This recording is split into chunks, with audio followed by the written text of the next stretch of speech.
There is an extraordinarily strange psychological state that you have almost certainly experienced at least once in your life, yet you likely didn't know what to call it. It's that haunting moment when you wake up on a Monday morning in a city that never stops moving, a city like New York. You lie there in the dim, dusty light of your Brooklyn apartment, staring at a long list of tasks sitting abandoned on your desk, and you feel an invisible weight pressing down on your chest, as if the very air in the room has turned into cold, heavy stone. It isn't physical pain in the way we usually define it. It is something far more sinister, far more paralyzing. It is a total, crushing paralysis of the will. You know, with absolute intellectual clarity that you need to get up. So you are acutely aware of the consequences of your procrastination. You can see the deadlines piling up like treacherous snowdrifts outside your door. You can feel the inevitable disappointment of your boss, the silent judgment of your peers, and the suffocating anxiety of bills that simply won't pay themselves. Your mind is screaming at your limbs to move, but instead of taking action, you remain motionless on your familiar sweat-stained bed. You spend 3 hours scrolling through your phone in a mindless gray trance, letting a gnawing sense of guilt eat away at your mind like termites silently hollowing out a rotted support beam in a house that's about to collapse. When you fall into this state, the world outside, and even the cruel, relentless voice inside your own head, immediately slaps a label on you. They call it laziness. They call you undisciplined, weak-willed, a failure of a human being. The motivational videos on your feed scream at you to just get up and stop making excuses. You listen to them. You try to force yourself. You grit your teeth until your jaw aches and you strain every mental muscle you have. And yet you only end up feeling more disappointed, hating yourself more because your body simply refuses to respond. It is as if the connection between your brain and your muscles has been severed by an invisible hand. But what if the very thing you're fighting isn't a lack of character, but a desperate act of biological sabotage? From the perspective of neuroscience, what is happening in your head at that moment has absolutely nothing to do with laziness. In reality, your brain has triggered an emergency shutdown mechanism. It isn't being lazy, it is pulling the plug on the entire system to save your life from a total neurochemical meltdown. The difference between being lazy and having a temporarily broken nervous system, otherwise known as burnout, is a razor-thin line. But understanding that line is the single most important factor for your mental health, your career, and your future. To understand exactly what is happening inside your tangled web of nerves right now, we need to look at a man named Mark.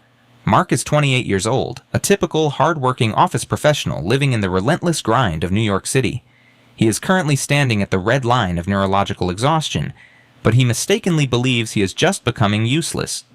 Let us perform a deep tissue psychological autopsy on Mark's mind, because within his struggle lies the secret code that your brain uses to decide when you finally had enough.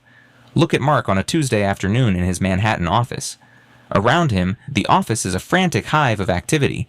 Colleagues are debating fiercely in glass-walled conference rooms. The printer is whirring like a jet engine, and the rhythmic drumbeat of mouse clicks fills the air. Mark is sitting at his desk, typing, occasionally nodding to his manager. To any outsider, he looks like a productive member of society. But if you were to look deep into his eyes, you would see a hollowness that is chilling. Mark feels like a ghost haunted by his own life. He feels as if he is floating 10 feet above the conference table, coldly observing his own body perform repetitive robotic movements. He hears the sounds of the office, but they have no meaning to him. They are just white noise.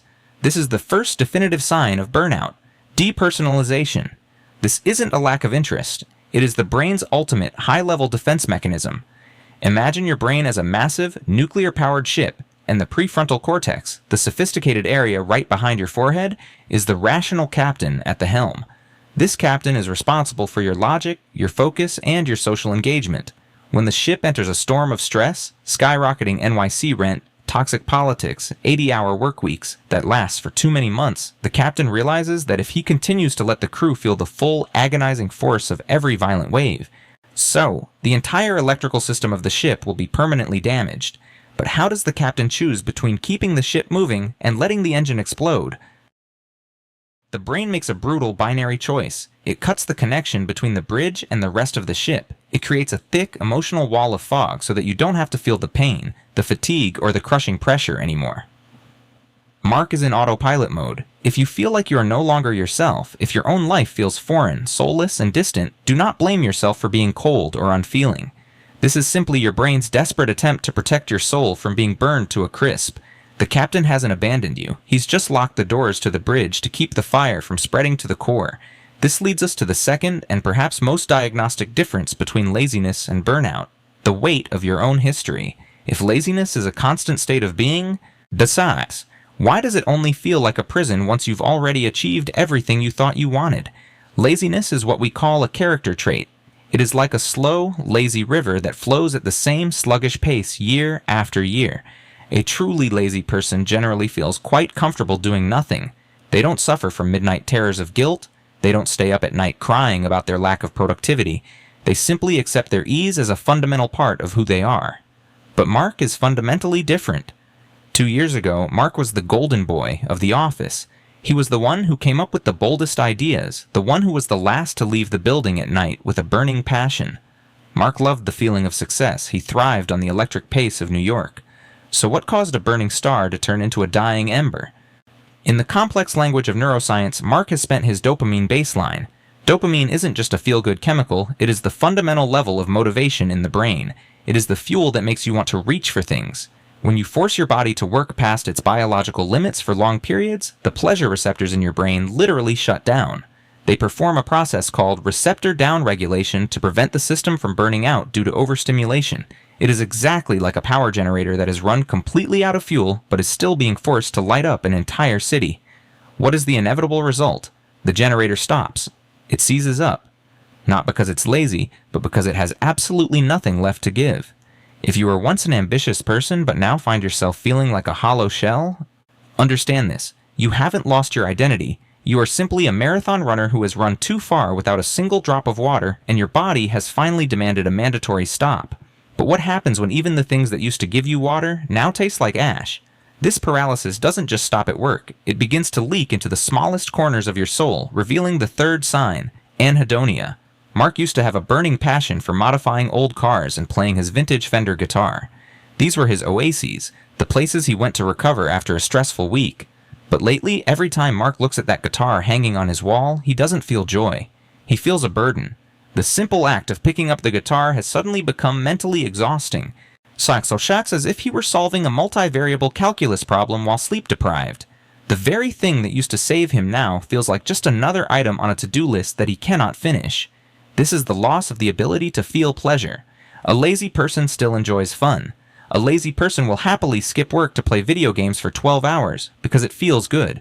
But for someone suffering from burnout like Mark, even fun is tiring. Why does the brain do this? Because every activity requires neurological energy. When you're in a state of energy bankruptcy, your brain implements an extreme policy of austerity. It cuts the entire budget for luxuries like joy and passion to divert every remaining spark of energy to maintaining basic survival functions. Your brain is essentially under metabolic austerity. Every thought and movement requires adenosine triphosphate, ATP, the cellular currency of energy. In burnout, your mitochondria are struggling. You haven't stopped loving your hobbies. Mark hasn't become a boring person. It is just that his brain is in maximum power-saving mode, and in that mode, the vibrant colors of life are forced to turn into shades of gray to save the battery. But if the brain is trying to save energy, why does it suddenly have enough power to fuel a sudden, explosive rage? This brings us to the fourth sign, the one that causes the most social damage, the fragile fuse.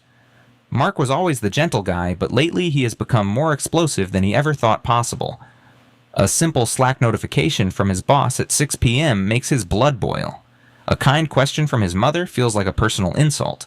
Even the tiny sound of a spoon dropping on the floor can make Mark want to scream. Why do we become so irritable when we are exhausted? This is the amygdala hijack. Your amygdala is the panic guard of the brain. Its only job is to scream danger when it perceives a threat. In a healthy person, the prefrontal cortex keeps this guard in check, using logic to calm the situation. But in a burnt-out person, that control center is paralyzed by fatigue. The panic guard takes full control of the ship.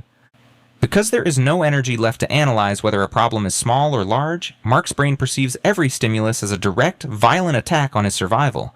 You aren't mean, and Mark isn't disrespectful. You are simply a soldier who has been in the trenches for too long without relief.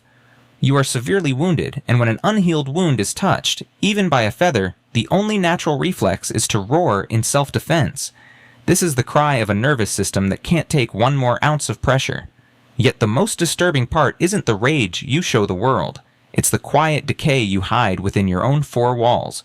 The fifth sign is the one that Mark hides from everyone: the total collapse of self-care.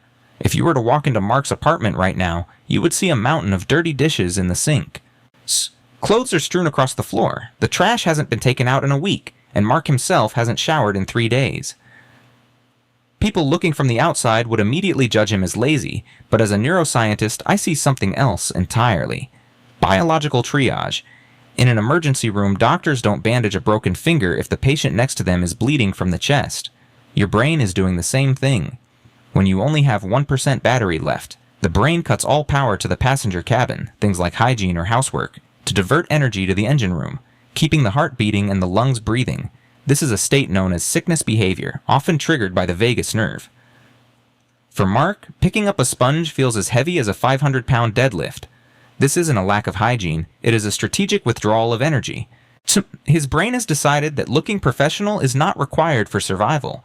But what if I told you that while your brain is trying to save your body, it is actually physically shrinking your mind? The final sign is the slow erosion of your cognitive ability, often felt as brain fog. Mark is starting to forget basic things. He loses his keys twice a day. He's missing appointments. His mind feels like it's filled with thick gray cotton. This is the result of chronic cortisol exposure. Cortisol is useful for short bursts of energy, but when it's pumped into your system for months, it becomes a neurotoxin. It actually causes the hippocampus, the part of the brain responsible for memory, to physically shrink. This isn't a bad mood. It is a physical brain injury. Mark hasn't lost his edge because he's lazy. He has damage from being too strong for too long. Burnout is the biological tax we pay for ignoring our limits. You cannot motivate your way out of a damaged hippocampus any more than you can hustle your way out of a broken leg. You are a biological organism that has gone into hibernation to survive a harsh internal winter. The question is, how do you wake up from a winter that feels like it's never going to end? So, how do we flip the circuit breaker back on? How do we save Mark? And how do we save you? If you treat burnout like laziness, you will only make it worse. If you tell a burnt-out person to work harder, you are essentially whipping a horse that has collapsed from exhaustion. It won't make the horse run. It will only kill the horse faster. The first, most difficult step to recovery isn't action. It is the absolute pardon. You must stop calling yourself lazy. When you insult yourself, your brain releases even more cortisol. You're trying to put out a fire by pouring gasoline on it. Mark's journey back didn't start with a new to-do list. It started when he allowed himself to not exist for a while.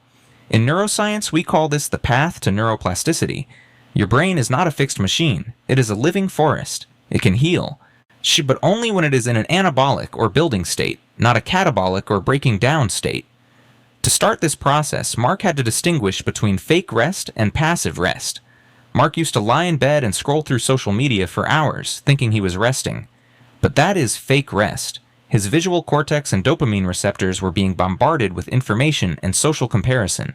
To reboot the system, you must practice passive rest. This means minimizing cognitive bandwidth. It means staring at the clouds. It means a walk in a park without a podcast. It means lying in total silence, processing nothing. In these moments of boredom, the default mode network, DMN, in your brain can finally begin its work of defragmentation, cleaning out neural waste and repairing damaged cells. You cannot heal an overloaded brain by stuffing more entertainment into it. But once you've cleared the waste, how do you ensure the fire doesn't just start all over again? The answer lies in an identity shift. Mark's story isn't a story of failure. Burnout is not a punishment for the weak. It is the biological tax you pay for being too strong, for carrying too much, and for striving too hard for too long, without building a charging station for yourself. Your exhaustion today is the physical evidence of how much you have given to a world that never stops taking. So, the next time you wake up and your body feels like lead, please, do not call yourself lazy. Listen to the scream of your nervous system. Turn off your phone and close your eyes. And give yourself the one thing you've been denying yourself for years, the permission to simply exist. Your brain isn't broken permanently. It's just waiting for you to prove that it's finally safe to come back online. If this journey through Mark's mind helped lift that weight of guilt off your shoulders, understand that you are not alone in the dark. We are all just biological machines trying to find our way back to the light. Don't let anyone call your exhausted strength laziness. Protect your brain, because it is the only home you truly have. Now, for the sake of your soul, allow yourself to rest for a while. The world will still be there when you return, but you might finally be ready to face it as yourself again.